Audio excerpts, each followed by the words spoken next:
পৃথিবীর ইতিহাসে সবচেয়ে জঘন্যতম সংখ্যালঘু নির্যাতন সবচেয়ে খুল্লম খোলাভাবে যে জায়গায় হয় তার নাম ভারত। এত খুল্লম খোলা, এত জঘন্যভাবে সংখ্যালঘুদের উপর নির্যাতন পৃথিবীর অন্য কোনো জায়গায় হয় না।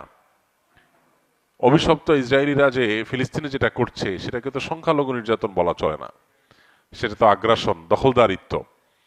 কিন্তু একটা দেশে বিভিন্ন ধর্মের মানুষ বসবাস করে, সেখানে সংখ্যায় কেউ কম হলে তাদের প্রতি নির্যাতন নিপীড়নের যে নজির ভারত রেখেছে, এটা পৃথিবীর কোনো দেশ এত জঘন্যভাবে আর রাখে নাই।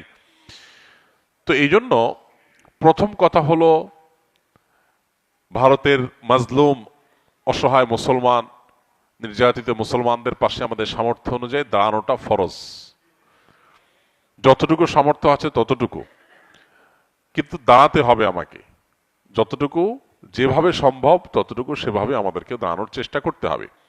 আমরা যদি মনে করি আমরা তো ভালো আছি, তো এটা হবে আমাদের সবচেয়ে বড় ভুল। কারণ কখনো কোনো মাজলুম মানুষের কষ্ট দেখে আমি তো ভালো আছি এই চিন্তা যারা করে, একসময় তারাও সেই কষ্টে পতিত হয়। অতএব আমাদের ইমানি যে চেতনা, আমাদের যে মানবিক মূল্যবোধ, সেটার তাগাদায় ভারতের মুসলিম নিধন, ভারতে মুসলমানদের মসজিদ মাদ্রাসা একের পর এক উচ্ছেদ করা, দখল করার যে মহোৎসব চলছে, সেখানে বিভিন্ন ছুতা অজুহাতে বিভিন্ন নাটক সাজিয়ে সেখানে মুসলমানদের নিধন করাকে যে হালাল করা হচ্ছে, এটার বিরুদ্ধে আমাদের প্রত্যেকটা মানুষকে সর্বোচ্চ প্রতিবাদ যার যার জায়গা থেকে জানাতে হবে। এবং সেখানে এ জাতীয় জুলুম যেন বন্ধ হয়, সেটার জন্য আমাদের সরকারকে চাপ দেওয়া, সরকারের মাধ্যমে প্রতিবাদ জানানো, রাষ্ট্রীয়ভাবে বিভিন্নভাবে, এটা আমাদের অব্যাহত রাখতে হবে। ইতিমধ্যে আমাদের সরকারিভাবে আলহামদুলিল্লাহ নিন্দা জানানো হয়েছে এবং সেখানে সংখ্যালঘু মুসলমানদের প্রতি জুলুম বন্ধ করার আহ্বান জানানো হয়েছে। সন্দেহাতীতভাবে এটা প্রশংসনীয় কাজ, এটা অব্যাহত রাখতে হবে।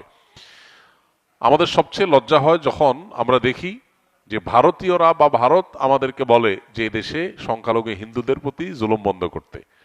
এটা যখন তারা বলে, এটা হয় আমাদের সবচেয়ে বড় লজ্জার কারণ, সবচেয়ে অবাক করা বিষয়। কারণ ব্যাপারটা এরকম যে চালনি সুইকে বলে যে তোমার পেছনে ছিদ্র আছে। চালনি যদি সুইকে বলে তোমার পেছনে ছিদ্র আছে, এটা যেরকম বেমানান, এটা যেরকম হাস্যকর, ভারতীয়দের বাংলাদেশের মানুষকে সংখ্যালঘু নির্যাতনের বিষয়ে সবক দিতে আসা এরকম হাস্যকর। কারণ তারা যেটা করছে, এটা পৃথিবীর কোনো সভ্য সমাজে, কোনো রাষ্ট্রে সেটা কেউই করছে না। অতএব তাদের এগুলোর বিরুদ্ধে আমাদের প্রত্যেকটা মানুষকে ঐক্যবদ্ধ থাকতে হবে। ভারতীয়দের এই সমস্ত অপকর্মকে যারা বৈধ মনে করে, যৌক্তিক মনে করে, তারা হলো এই দেশের তথাকথিত এক শ্রেণীর মানবাধিকার কর্মী, যারা মানবাধিকারের নামে পতিতাবৃত্তি করার অধিকার চায়। তারা মানুষের বাঁচার অধিকার এতটা চায় না।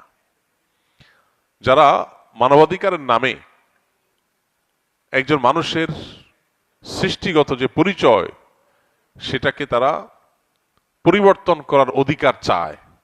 কিন্তু পৃথিবীর বহু প্রান্তে বহু মাজলুম মানুষ বিনা দোষে প্রতিনিয়ত নিহত হচ্ছে, খুন হচ্ছে, তাদের ব্যাপারে তাদের কোনো মাথা ব্যথা নেই।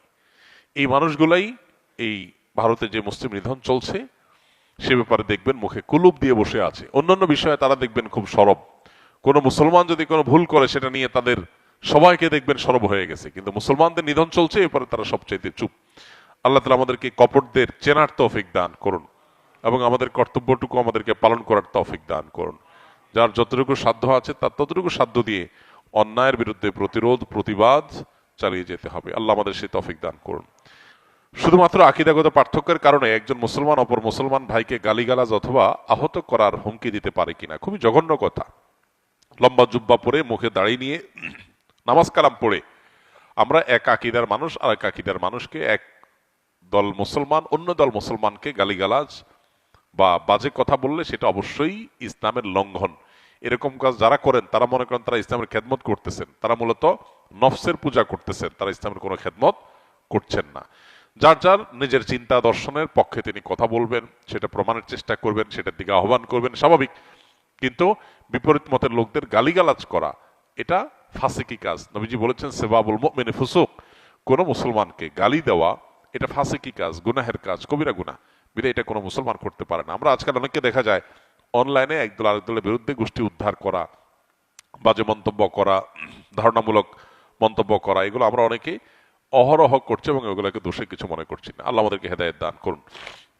কি কি বৈশিষ্ট্য দেখে কোরবানির পশু ক্রয় করা উচিত? কোরবানির পশু ক্রয় করার ক্ষেত্রে হৃষ্টপুষ্ট, সুন্দর, সুস্থ, সবল এটা দেখে কিনতে হবে। পশু যদি ল্যাংড়া হয়, খোঁড়া হয়, কানা হয়, অতিশয় দুর্বল হয়, তাহলে সেক্ষেত্রে সে সমস্ত পশু দিয়ে কোরবানি করা জায়েজ নয় বা উচিত নয়। তাহলে কোরবানির পশু হতে হবে ত্রুটিমুক্ত, দেখতে শুনতে যত বেশি হৃষ্টপুষ্ট হবে তত ভালো। তবে এর চাইতে গুরুত্বপূর্ণ বিষয় হলো আপনি কোরবানি কি গোশত খাওয়ার জন্য করছেন, মানুষকে দেখাবার জন্য করছেন, নাকি আল্লাহর জন্য করছেন, এটা গুরুত্বপূর্ণ। আল্লাহ বলেছেন লা ইয়ানালুল্লাহু হুমুহা ওয়ালা দিমাউহা ওয়ালাকিন ইয়ানালুহু তাকওয়া মিনকুম। তোমাদের কোরবানির পশুর গোশত অথবা রক্ত এর কোনোটাই আল্লাহর কাছে যায় না। আল্লাহর কাছে যায় কি? তোমাদের অন্তরের ভেতরে থাকা তাকওয়া, যে তাকওয়ার চেতনার ভিত্তিতে তোমরা এই কাজটা করো। বিধায় ওই দিকটাকে আমাদের বেশি মনোযোগ দেওয়া উচিত। কে কত টাকা দিয়ে গরু কিনেছে, ছাগল কিনেছে, জিতলো না হারলো, এগুলো নিয়ে যে পরিমাণ ডিসকাশন আমাদের মধ্যে হয়, আমরা আসলে কে কি উদ্দেশ্যে কোরবানি করছি শুধু আল্লাহকেই দেখাতে চাই না, বান্দার কাছে কোনো ফিডব্যাক আশা করি, এগুলো নিয়ে এরকম ডিসকাশন বা পর্যালোচনা হয় না। একটু কম দাম বেশ দাম হয়ে গেছে আমাদের অনেক টেনশন হয়, কিন্তু আমরা নিয়তটাতে কোনো ভেজাল হয়ে গেলে সেটা নিয়ে আমাদেরকে দুশ্চিন্তা করতে দেখা যায় না। এজন্য মূল বিষয়টা আমাদের মনোযোগ দেওয়া দরকার।